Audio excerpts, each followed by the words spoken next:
न्यायालय का यह आदेश था, उसी के अनुरूप सर्वे की कार्रवाई शुरू हुई है। पिछली बार रात्रि के कारण सर्वे पूर्ण नहीं हो पाया था, इसलिए आज सुबह का समय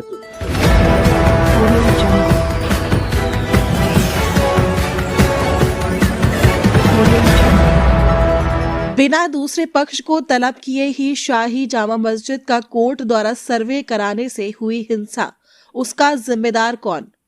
संभल से खबर बुलंद भारत के लिए कामरान अली की रिपोर्ट। फायरिंग, आगजनी, पथराव का मुख्य कारण बना कोर्ट द्वारा शाही जामा मस्जिद का कराया जा रहा सर्वे। संभल की सैकड़ों वर्ष पुरानी शाही जामा मस्जिद में हरिहर मंदिर होने की कोर्ट में याचिका दायर की गई थी, जबकि कानून के जानकारों का कहना है कि किसी भी तरह की कोई भी कोर्ट में याचिका दायर की जाती है तो कोर्ट की जिम्मेदारी होती है कि दूसरे पक्ष को भी तलब किया जाता है, मगर संभल में नियम अनुसार कोर्ट का रवैया नहीं देखने को मिला। एक याचिका के आधार पर कोर्ट ने सर्वे कराने के आदेश जारी कर दिए, जिसका नतीजा हम सब के सामने है कि कोर्ट द्वारा कराया जा रहा सर्वे के दौरान ही शाही जामा मस्जिद के पक्ष में लोग शाही जामा मस्जिद के इर्द गिर्द जमा होने लगे। वहीं पुलिस ने बल प्रयोग करते हुए लाठीचार्ज कर दिया तो दोनों ओर से हंगामा होने लगा, जिस पर भीड़ ने पुलिस पर पथराव कर दिया। एक तरफ भीड़ पुलिस पर पथराव कर रही थी तो दूसरी तरफ पुलिस फायरिंग कर रही थी, जिसमें 3 युवकों की जान चली गई। मौके पर commissioner Anjaneya Kumar Singh, DM Rajendra Paisiya, SP Krishna Vishnoi पहुंच गए और मोर्चा संभाला। ये सर्वे की कार्रवाई सर शुरू हुई, उसके बाद सर भीड़ आक्रोशित हुई है। सर क्या कार्रवाई सर प्रशासन की तरफ से? माननीय न्यायालय का यह आदेश था, उसी के अनुरूप सर्वे की कार्रवाई शुरू हुई है। पिछली बार रात्रि के कारण सर्वे पूर्ण नहीं हो पाया था, इसलिए आज सुबह का समय चुना गया था, जिस समय नमाज भी नहीं होती है और सब कुछ शांति व्यवस्था से हो सकता था। इसलिए 7 से 11 का समय हमें दिया गया था। हालांकि वो सर्वे हल करना चाह रहे थे, लेकिन हमने कहा कि जो आज का दिन है वो ठीक रहेगा, तो उन्होंने फिर आज का उनको लेके आए हम सभी को। तो सर्वे बहुत शांतिपूर्ण तरीके से चल रहा है, किसी प्रकार का कोई व्यवधान नहीं है। यहाँ की जो जामिया कमेटी है वो भी सहयोग कर रही है। तो बाहर कुछ भीड़ है जिन्होंने शरारती तत्व उन्होंने पत्थरबाजी का प्रयास किया।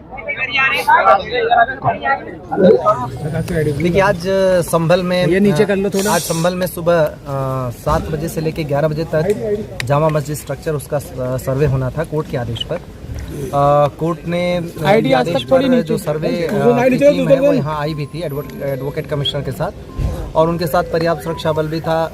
जिलाधिकारी और पुलिस अधीक्षक भी साथ ही गए थे, और उन सब लोगों के साथ सर्वे करने जब टीम पहुंची, शुरुआत में सब कुछ ठीक था। लगभग 2 घंटे ठीक ठाक सर्वे हुआ, कोई दिक्कत नहीं थी। उसके बाद वहाँ पे उसी दौरान क्राउड इकट्ठी हो गई।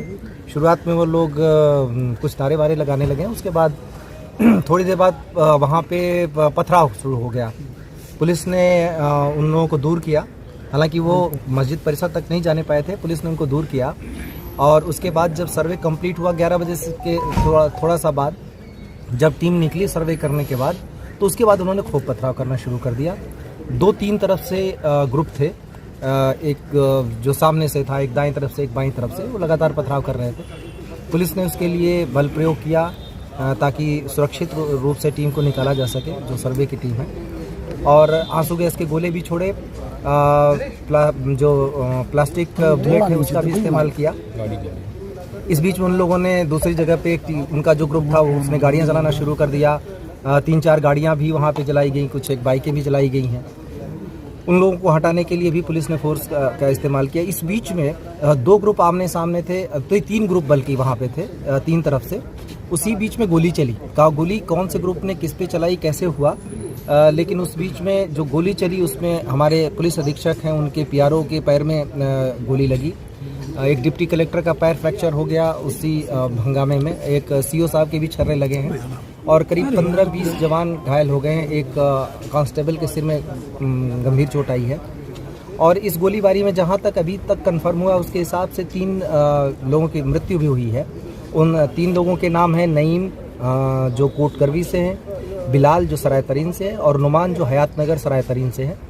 इन तीनों लोगों के अब पोस्टमार्टम की हम तैयारी कर रहे हैं, और जो स्थिति है अभी वो फ़िलहाल कंट्रोल में है। बीच बीच में जो वो ग्रुप था वो कुछ लोग घूम के चले गए दूसरी तरफ नखासा की तरफ, और वहाँ पर मैं और DIG साहब मौजूद थे। वहाँ पे भी पथराव किया गया।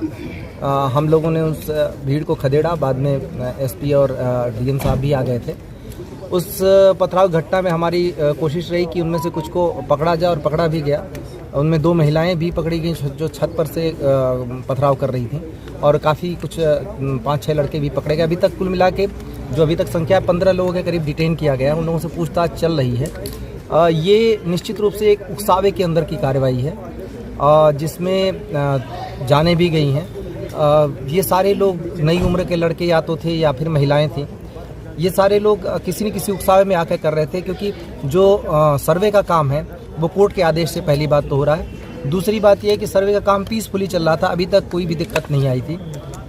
तीसरी चीज़ ये है कि सर्वे में कोई ऐसी चीज़ नहीं की जा रही है जिससे मस्जिद के स्ट्रक्चर को उसके साथ छेड़छाड़ की जाए, बल्कि आज जो जिसके बाद से शुरू हुआ उसके बाद से कहीं ना कहीं से पथराव किया जो है, अच्छा पुलिस की तरफ से इधर लगातार एक्शन जो है जारी है। तो क्या हालात है सर?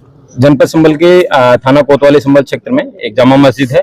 इस जामा मस्जिद पे कोर्ट के आदेश के अनुसार इसका सर्वे करवाया जा रहा था, जिसमें सर्वे शांतिपूर्वक तरीके से जामा मस्जिद के अंदर वर्तमान में चल भी रहा है। कुछ भीड़ के कुछ लोग सडनली कई गलियों में से निकल के आए और उन्होंने पुलिस बल पे पथराव किया कुछ 10-15 सेकंड तक।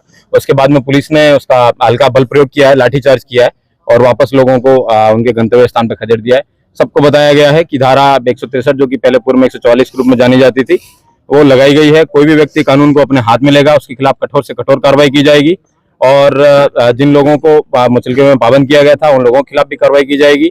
ये भीड़ जिन जिन लोगों द्वारा उकसाई गई है उनके CCTV कैमरे भी निकाले जाएंगे और उन लोगों पर कठोर से कठोर कार्रवाई अमल में लाई जाएगी, जो कि जिंदगी भर याद रखेंगे। आंसू गैस के गोले भी छोड़े गए हैं? आंसू गैस के गोले छोड़े गए हैं। जिन लोगों द्वारा पथराव किया गया है उन लोगों के ऊपर आंसू गैस के गोले भी छोड़े गए हैं। सर अंदर है क्या? सर्वे टीम मस्जिद में, सर्वे टीम शांतिपूर्वक तरीके से सर्वे को कंडक्ट कर रही है। जब तक उनको सर्वे करना है तब तक के लिए उनका सर्वे वो करवाया जाएगा। Thank you.